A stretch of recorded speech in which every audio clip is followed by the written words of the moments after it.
Hi everyone, welcome to study एसनल। अभी हम देखेंगे Japan new prime minister. Okay, उनके ऊपर डिस्कशन करेंगे। सो बेसिकली अभी रिसेंटली जो है जापान का जो प्राइम मिनिस्टर चेंज ओवर हुआ है, सो इंडिया के लिए क्या इम्पैक्ट रहेगा एंड इंडिया जापान का जो रिलेशनशिप है उसके ऊपर भी डिस्कशन करेंगे। This topic is important for the UPSC, IAS, PCS, SSC के लिए इम्पोर्टेंट टॉपिक है। So let's move. So basically Japan का जो है रिसेंटली इलेक्टेड हुए जो कि प्राइम मिनिस्टर, उनका जो नाम है योशिहाडे सुगा। ओके, ये जो है न्यू प्राइम मिनिस्टर के तौर पर टेक ओवर किए हैं एंड वो जो है बिलोंग्स टू रूलिंग जो कि लिबरल डेमोक्रेटिक पार्टी, जो कि शॉर्ट में बोलते हैं एलडीपी पार्टी बोलते हैं। ओके, ये कहाँ पे ना, जापान में।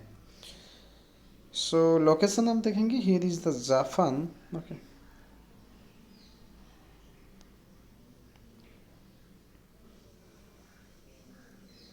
okay, here the North Pacific Ocean, Sea of Japan. Okay,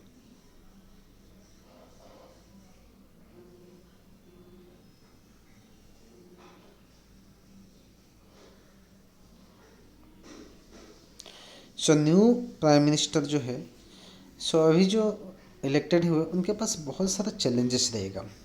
कैसे? एक तो चैलेंजेस क्या रहेगा, कोविड 19 पेंडेमिक। अब सबको मालूम है कि वर्ल्ड में जो कि कोविड 19 का जो कि क्राइसिस चल रहा है, ठीक है, जैसे कि अब पेंडेमिक जो चल रहा है उसको टैकल करना उनके लिए बहुत मुश्किल काम रहेगा। And rebuild the economic also, economic जो लॉस हुआ है उसको भी रिबिल्ड करना है।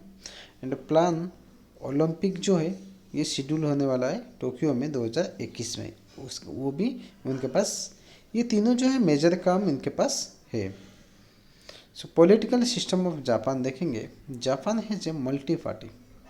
एक तो हो गया क्या है, bicameral parliamentary, then representative democratic constitutional monarchy.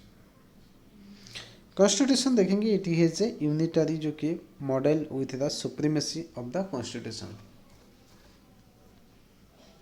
Constitution of Japan is the fundamental law of the Japan, enacted हुआ था 3 मई 1947 में। So it is one of the very few democratic constitution in the world having the fundamental duties apart from the India. So India के पास जैसे fundamental duties है, okay, सो ये Japan के पास भी fundamental duties है, democratic constitution in the world में। Government देखेंगे, government of Japan consist of the legislature, executive and judicial. So India में कंपेयर करोगे तो लेजिस्लेटिव भी है, एग्जीक्यूटिव भी है एंड जुडिशरी भी है। So emperor is the head of the state. वहाँ पे क्या है हमारा, जैसे जैसे क्या है, the president is the head of the state है। सो यहाँ जापान में भी एम्पोरियर जो है is the head of the state है एंड द प्राइम मिनिस्टर जो है हेड ऑफ द गवर्नमेंट है, ठीक है, and head of the cabinet भी है वो। Emperor holds nominal ceremonial authority. Example legislature is known as the national diet उनको बोलते हैं। Okay, so its members are directly elected by the people. Diet has 2 house, एक तो हो गया upper house and lower house. So India में same है, Rajya Sabha Lok Sabha. Prime minister is जो कि designated by the national diet, but only the emperor जो है has the authority to appoint the prime minister. Features borrowed in the Indian constitution. Indian constitution Japan से क्या लाया, एक तो हो गया the Indian constitution derives its procedure established by the law.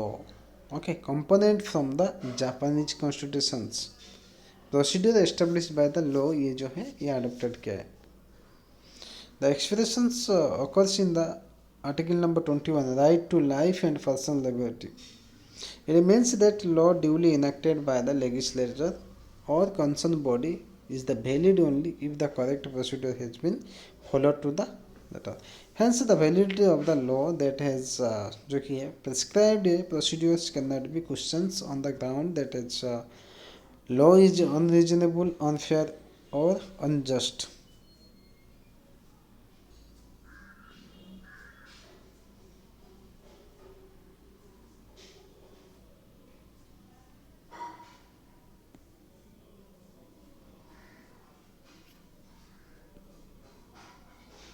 सो देखेंगे यहाँ पे recent developments in the India Japan relations.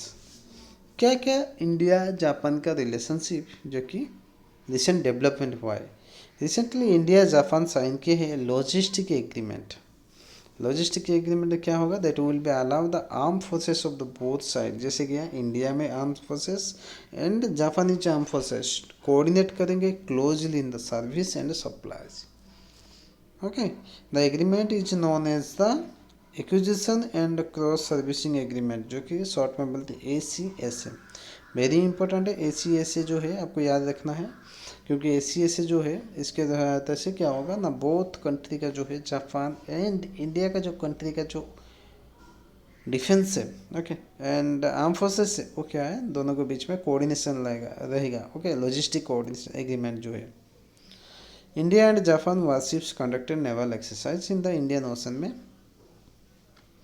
India and Japan defence forces organise series of bilateral exercise. कौन सा बायलैटरल, दो सन में होता है, जिमेक्स होता है, ये एक नावल एक्सरसाइज है। शिन्यू मैत्री एक एयरफोर्स एक्सरसाइज है। धर्मा गार्डियन जो कि मिलिट्री एक्सरसाइज है, जो कि बोथ कंट्री पार्टिसिपेट करते हैं इन द मालाबार एक्सरसाइज। कहाँ पे ना, USA के साथ, ठीक है, जो कि मालाबार एक्सरसाइज में जापान भी रहता है, इंडिया में रहता है, USA में रहता है।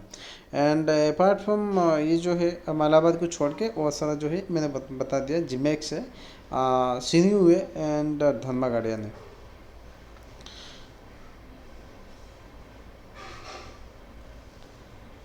So Japan has mooted supply chain resilience initiative. So Japan क्या चाहता है ना, जो कि एक रिलेशन है, ट्राइलेटरल रिलेशन करना चाहता है। किसके साथ, एक तो इंडिया, ऑस्ट्रेलिया, जापान, तीनों मिलके। सप्लाई चेन में क्या होगा, resilience is an approach that help a country to ensure that it has diversified its supply risk across a close of the supplying nations instead of being dependent on just one or a few. The president of India जो है visited किए थे Japan में 2019 में। ये जो visit था, visit was first presidential visit जो है जापान में after the gap of 29 years.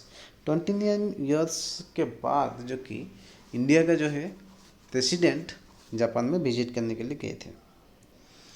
Okay, सो इनके बारे में देखेंगे। ये जो है प्रीवियसली जो कि प्राइम मिनिस्टर थे,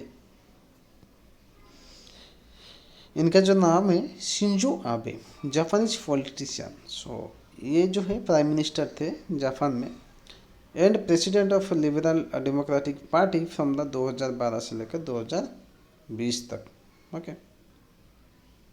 एंड फ्रॉम 2006 से 2007 तक।